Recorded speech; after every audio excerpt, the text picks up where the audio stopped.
Individus, vivant dans une même société, nous avons tous des droits et des devoirs définis par la loi. La loi, c'est ce qui nous permet de vivre ensemble, sans que ce soit toujours les plus forts qui dominent les plus faibles. Elle distingue 3 types d'infractions, les contraventions, les délits et les crimes. Parmi les actes que la loi qualifie de crimes, figurent par exemple le vol à main armée, le vol violent ayant entraîné la mort, le viol, l'empoisonnement prémédité, le meurtre avec circonstances aggravantes ou encore l'assassinat. Ce sont ces crimes que les jurés sont chargés de juger à l'aide des informations qu'ils auront réunies lors du procès, se déroulant dans l'unique cour d'assises de chaque département. Mesdames et messieurs les jurés, veuillez vous lever, la cour va maintenant recevoir votre serment.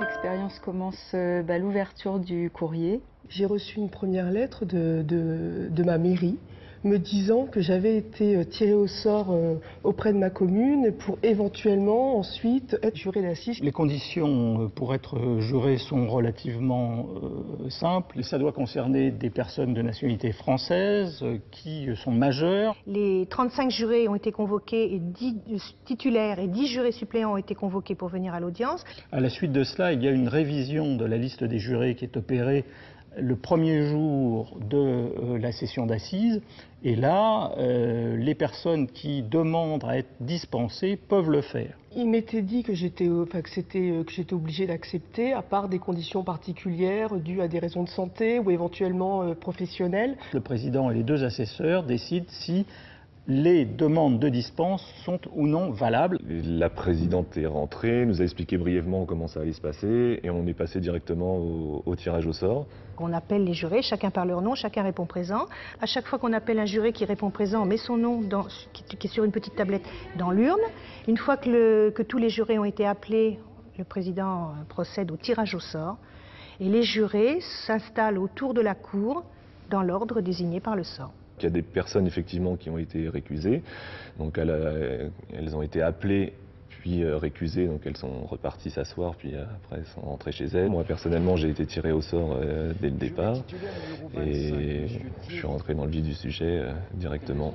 Souvent, et de plus en plus, et notamment dans les affaires les plus importantes, il y a des jurés supplémentaires qui sont tirés au sort au cas où un juré deviendrait, pour des raisons de maladie ou d'accident, ne pourrait pas siéger l'intégralité de l'affaire.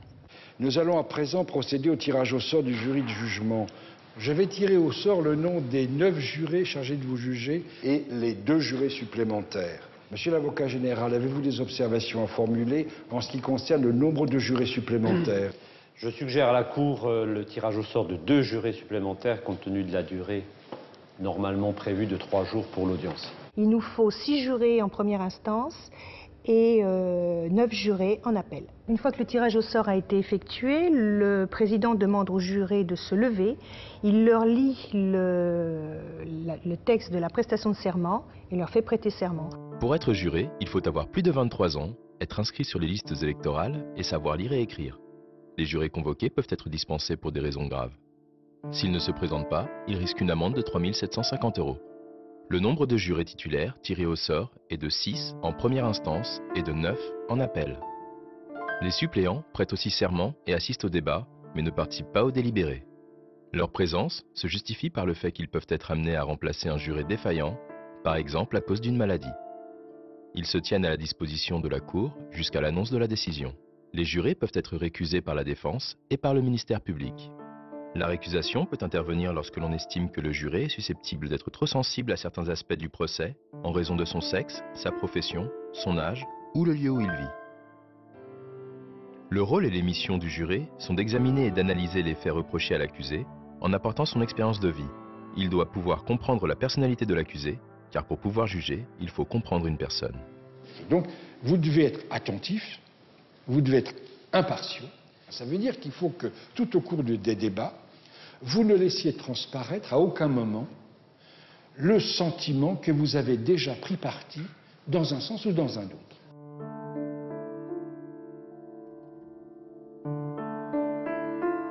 Avant le procès, lorsqu'une information judiciaire est ouverte, un juge d'instruction est désigné. Il rassemble et examine les preuves de l'infraction. Il prend toutes les mesures utiles à la manifestation de la vérité et instruit à charge et à décharge. Il procède à l'audition des témoins, aux interrogatoires des personnes mises en examen et aux confrontations. Il peut procéder à des perquisitions, des mises sous scellé d'objets ou de documents. Lorsqu'il estime que l'enquête est terminée, il informe les parties du procès qui peuvent formuler des observations. En cas de crime, lorsque les charges sont suffisantes, le juge d'instruction rend une ordonnance de mise en accusation devant la cour d'assises. L'accusé est présumé innocent jusqu'à ce que sa culpabilité ait été définitivement établie au cours d'un procès public où toutes les garanties nécessaires à sa défense lui auront été assurées. Lors du procès, de nombreux acteurs de la justice interviennent, permettant ainsi aux jurés de se fonder une intime conviction. Le premier d'entre eux est le président de la cour d'assises. Il dirige les débats, interroge l'accusé, fixe l'ordre d'audition des témoins et des experts, décide des interruptions d'audience. Il veille à ce que les débats se déroulent dans la dignité, l'ordre et la sécurité. Mon rôle, c'est à la fois de les mettre à l'aise, de les laisser parler, de répondre à leurs questions et d'essayer d'expliciter tout ce qui n'est pas clair pour eux. C'est-à-dire qu'ils ne soient pas, j'allais dire, bloqués, qu'ils ne soient pas tétanisés au point de ne pas pouvoir effectivement aller jusqu'au bout. Donc la présidente de ce juré, je dirais, était vraiment une personne très intéressante, très agréable, qui s'est mise tout de suite à disposition de l'ensemble des personnes, qui exprimait les choses de façon très très claire. Et j'étais impressionnée de voir le travail que devait fournir cette personne, à savoir devoir effectivement enregistrer autant d'informations et être capable de nous les ressortir en allant à l'essentiel, mais en répondant toujours à nos questions si jamais on avait une question plus précise. Donc vraiment une personne qui nous a beaucoup aidés, qui nous a guidés, qui nous a pas, je dirais, fait changer dans nos convictions, mais qui nous a aidés dans nos choix et qui nous a permis, je pense, de prendre des décisions de façon plus facile.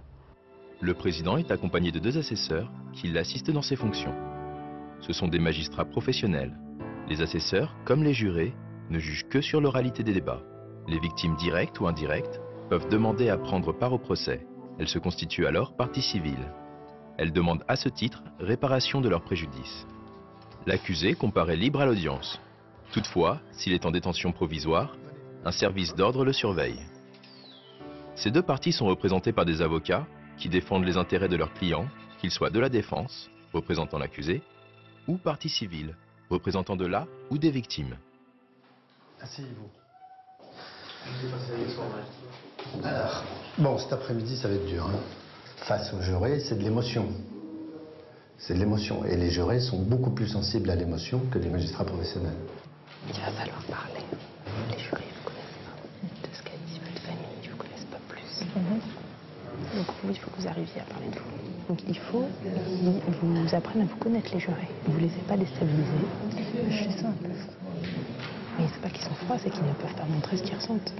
Ils sont obligés d'être le plus impassibles possible. Vous vous rendez compte, s'ils commencent à montrer ce qu'ils ressentent, on saura ce qu'ils vont juger. Ils ne peuvent pas. L'accusation est soutenue par le ministère public qui est représenté au procès par l'avocat général. C'est l'avocat général qui, pendant les débats, tentera de démontrer la culpabilité de l'accusé. C'est un magistrat professionnel. C'est le procureur de la République qui prend ce nom aux assises. Il défend les intérêts de la société au nom de l'État et demande à la Cour d'appliquer la peine qu'il estime la plus appropriée. L'avocat général intervient dès le début de l'enquête criminelle, va suivre la procédure pendant tout le cours de l'instruction et fera ce qu'on appelle un réquisitoire définitif. Le greffier, quant à lui, est chargé d'authentifier et de mettre en forme les actes judiciaires. Il rédige le procès-verbal d'audience sous le contrôle du président. Alors, le greffier est un technicien de la procédure qui assiste le magistrat dans la constitution d'un dossier d'assises et qui est dans l'authentification de tous les actes qui vont être délivrés. Au cours du procès, il est le garant de la régularité de la procédure. Il établit le procès-verbal des débats, puisque la cour d'assises est une procédure orale. Il établit les arrêts pénals, civils, et il signe toutes ces pièces en compagnie du président. L'huissier audiencier est chargé d'assurer le service intérieur des tribunaux au cours des audiences. À la demande du président, c'est lui qui présente les pièces à conviction et introduit les experts et témoins dans la salle d'audience. Les experts sont des spécialistes, médecins, psychiatres, officiers de la police judiciaire, etc. Ils viennent déposer sous serment devant la cour d'assises. Les témoins sont des personnes convoquées pour dire sous serment ce qu'elles ont vu, entendu ou connu. Les témoins déposent aussi bien sur des faits que sur la personnalité de l'accusé. Ils n'assistent pas au débat avant d'avoir déposé à la barre. Ils sont consignés dans une salle avec interdiction de parler de l'affaire. Dès lors que les noms des jurés sont définitivement arrêtés, après d'éventuelles récusations, le président déclare la session d'assises ouverte et lit le serment aux jurés selon l'article 304 du Code de procédure pénale. Session durant laquelle les jurés doivent promettre d'examiner scrupuleusement les charges portées contre X et de rendre un jugement sans parti pris, issu de leur intime conviction, forgée durant le procès. L'audience criminelle est ouverte, veuillez vous asseoir. Le président a la plupart du temps préparé un canevas selon lequel il va point par point poser des questions, évoquer un certain nombre de documents qui figurent dans la procédure pour rappeler et faire découvrir à la fois à ses assesseurs, qui ne connaissent la plupart du temps pas le dossier, et aux jurés l'intégralité des faits qui sont reprochés à l'accusé. Leur rôle pendant ces débats, c'est comme une éponge d'absorber tout ce qui va être dit par toutes les personnes participantes, parce que c'est à partir de ces matières absorbées qu'au cours du délibéré, on va retravailler, on va les exposer, les rappeler tous ensemble, réfléchir à partir d'elles, et c'est ça qui va nous permettre de prendre une décision en intime conviction, comme la loi le prévoit.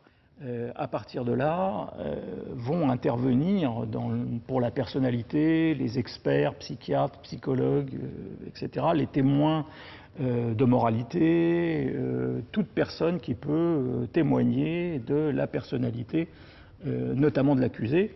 L'étape des témoignages est toujours quelque chose d'assez important parce qu'on essaye de bien comprendre les interprétations qui sont faites par des experts. Et puis il y a aussi le moment où certaines personnes qui font partie de la famille viennent témoigner. C'est aussi des moments forts. Une fois que l'ensemble des éléments ont été évoqués devant l'intégralité de la Cour, à ce moment-là, le président va clore les débats. Lorsque les débats sont clos, c'est en premier la partie civile, l'avocat de la partie civile qui va plaider, puis ensuite l'avocat général prendra ses réquisitions, et enfin les avocats de la défense qui plaideront pour leurs clients. À la fin de ma plaidoirie, j'ai plaidé en indiquant aux jurés, la bonne justice, c'est une justice juste. Je ne vous demande pas la clémence, mais je vous demande de ne pas vous baser uniquement sur l'émotion. Une bonne peine, c'est une peine juste. À l'issue, le président indiquera que l'affaire est en état d'être jugée et ensuite la Cour partira délibérer. Il y a un point qui est, en ce qui me concerne, qui est sûr, c'est que je suis incapable de, quand ils partent délibérer, de dire quelle peine va être prononcée. Les débats sont publics, sauf si la Cour siège à huis clos ou juge un mineur. Les débats sont continus, ils sont oraux et contradictoires. Il appartient au président de la Cour d'assises de faire à l'ouverture des débats une présentation synthétique des éléments à charge et à décharge, tels qu'ils résultent de la décision de renvoi. Les jurés doivent être très attentifs à cette présentation, car elle leur permet d'avoir une première connaissance de l'affaire. Elle retrace les circonstances, relate les faits et énonce les charges qui pèsent contre l'accusé. Ces charges ne lient en aucune façon la cour d'assises. Le président choisit l'ordre dans lequel il entendra l'accusé, la victime, les témoins et les experts. Le délibéré est une discussion collective entre magistrats et jurés. Ils débattent et échangent de leur point de vue, puis votent. Alors le juré doit participer, comme les magistrats professionnels, à la décision, puisqu'ils ont un droit de vote qui est identique à celui des magistrats professionnels. Donc au moment du délibéré, donc, nous passons de la salle d'audience à cette salle-là. La présidente s'installe en bout de table et après les deux assesseurs se sont en général mélangés aux autres jurés. Elle nous rappelle brièvement les faits, elle nous rappelle quelles sont les questions qui vont nous être posées. La première étape dans le délibéré, c'est de définir si l'accusé ou les accusés sont coupables ou non coupables. Donc on commence toute la première partie, on ne réfléchit qu'à ça. Pour décider de la culpabilité ou de la non-culpabilité, les jurés doivent se baser sur leur intime conviction. Article 353, Code de procédure pénale. Sous réserve de l'exigence de motivation de la décision, la loi ne demande pas compte à chacun des juges et jurés composant la cour d'assises des moyens par lesquels ils se sont convaincus. Elle ne leur prescrit pas de règles desquelles ils doivent faire particulièrement dépendre la plénitude et la suffisance d'une preuve. Elle leur prescrit de s'interroger eux-mêmes dans le silence et le recueillement et de chercher dans la sincérité de leur conscience quelle impression ont faite sur leur raison les preuves rapportées contre l'accusé et les moyens de sa défense. La loi ne leur fait que cette seule question qui renferme toute la mesure de leur devoir. Avez-vous une intime conviction? En première instance, une majorité de 6 est nécessaire pour être reconnu coupable. 8 en appel. Le vote a lieu à bulletin secret. Quand on prend la parole, je pense que l'intime conviction, on l'a, mais bon, je dirais qu'elle reste toujours liée à quelques interrogations. On ne peut pas sortir de l'audience avec quelque chose d'hyper carré. Donc le fait de pouvoir échanger va permettre à certains de reposer des questions ou de préciser comment il avait vécu certains points. Donc au moment du vote, après, il y a une urne qui passe et on a un petit papier qui est fait exprès pour ça, évidemment, et on va écrire oui ou non. Oui pour coupable, non pour non coupable. Il y a une seule chose qui est sûre, et dont je suis absolument persuadé, c'est que le délibéré ne m'appartient pas. Si parmi les 12, il y en a 10 qui ne pensent pas comme moi, mais si ces 10 ont réfléchi, autant que moi j'ai réfléchi, et qu'ils ont fait une analyse cohérente, eh ben, c'est leur décision, qu'est-ce que vous voulez que je vous dise? Je l'accepte. Une fois qu'on a décidé en commun que l'accusé éventuellement était coupable, c'est là qu'on passe, et seulement là, à la deuxième étape, qui est de définir la peine qu'on va affliger aux condamnés, pour le coup. Si eux, ils pourraient prendre la justice eux-mêmes, ils le feraient eux-mêmes. Moi, je leur explique, on n'est pas là pour exercer la loi du talion. Donc, si vous voulez, c'est bien sûr qu'il faut prendre l'intérêt de la victime. Bien sûr qu'il faut pouvoir dire à la victime, oui, vous êtes une victime. Oui, ce qui vous a fait est grave. Oui, ce qui vous a fait est insupportable. Mais c'est à nous, juges, et les jurés à ce titre sont des juges, qui allons déterminer, par rapport à un certain nombre de paramètres, quelle est la peine la plus juste pour les faits qui ont été commis. Pour chaque type de crime, il existe une peine maximale prévue par le Code pénal. Par exemple, l'assassinat est puni de la réclusion criminelle à perpétuité, l'empoisonnement de 30 ans de réclusion criminelle. Le vol à main armée est puni de 20 ans de réclusion criminelle. Le viol, tout comme les violences, ayant entraîné la mort sans intention de la donner, sont punis de 15 ans de réclusion criminelle. La durée de la réclusion criminelle ou de la détention criminelle à temps est de 10 ans au moins. Certaines circonstances aggravantes peuvent entraîner une peine plus élevée. Par exemple, lorsque la victime est un mineur de moins de 15 ans ou lorsqu'il est fait usage d'une arme. Ainsi, le viol commis sur mineur de moins de 15 ans est puni de 20 ans de réclusion criminelle au lieu de 15. On procède au vote tant qu'une majorité ne se dégage pas concernant la durée d'une peine. Pour la peine maximale, il faut une majorité de 6 voix en première instance et de 8 voix en appel. Une fois que la condamnation ou l'acquittement est décidé, les bulletins de vote sont détruits. Après le délibéré, l'audience reprend publiquement. Et on sait, en tout cas après, qu'on ne peut pas ressortir de ce moment de délibéré où on va tous confronter nos idées, nos vécus, nos ressentis, avec tout à fait le même positionnement que lorsqu'on est rentré dans cette salle. C'est assez fort ce qui se passe dans cette salle des délibérés. Quand ils reviennent porteurs du délibéré, on sent une grande tension dans la salle. Et on les sent, eux, tendus. Ils sont mal. Nous, on regarde les jurés en entrant, souvent ils ne nous regardent pas. En étant avocat de l'accusé, quand ils rentrent, on sait déjà si on a vraiment un mauvais résultat. S'ils baissent les yeux, s'ils ne nous regardent pas.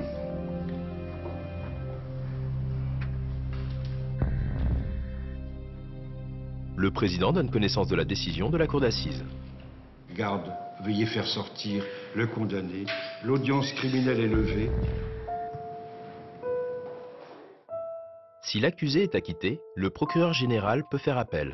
S'il est acquitté en appel, il est définitivement acquitté. En cas de condamnation, le président informe l'accusé de son droit de faire appel dans les délais. Il s'agit d'un appel devant une autre cour d'assises. Il peut aussi former un pourvoi devant la Cour de cassation contre une décision rendue en appel. Les dommages et intérêts sont décidés lors d'une autre audience. Il s'agit d'une audience civile à laquelle ne participent pas les jurés. Depuis le 1er janvier 2012, les décisions de cour d'assises doivent être motivées. C'est le président qui explique par écrit les raisons qui ont abouti à la décision. Si l'accusé est condamné, il devra exécuter sa peine. Dépendant du ministère public, le service de l'exécution des peines est chargé de mettre en œuvre les décisions prononcées avec la collaboration du juge de l'application des peines, des services pénitentiaires et du trésor public. L'exécution des peines doit se faire dans le respect des intérêts de la société et des droits de la victime, mais aussi de ceux du condamné en vue de sa réinsertion. Les peines doivent être individualisées et permettre le retour à la société dans les meilleures conditions. Éviter une remise en liberté sans accompagnement judiciaire permet de limiter la récidive. Pour être exécutée, la décision ne doit pas être frappée d'appel et doit être en conséquence exécutoire. Pour vous remercier pour votre participation à la justice, je suppose que vous ne nous regarderez plus maintenant avec le même œil qu'avant, que vous comprendrez ce qu'on fait, que c'est pas si simple. Je pense que c'est quelque chose qu'il faut vivre effectivement. Bon, ça fait partie de nos devoirs de citoyens, mais je pense que c'est intéressant parce qu'après, on en retire quelque chose au niveau du fonctionnement de la justice. C'est un grand enrichissement pour nous d'avoir ces personnes qui peuvent nous renvoyer des choses positives, le plus souvent, mais parfois aussi nous interroger, nous interpeller sur ce à quoi on devrait peut-être être plus attentif dans, par exemple, la direction des débats. Et puis je suis, en fin de compte, ravie de l'avoir faite, même si je reste impressionnée par les affaires que j'ai vécues. Et puis on ne peut pas oublier, je dirais, à la fois les victimes et puis les personnes qui ont été condamnées. C'est quelque chose qu'on n'oublie pas.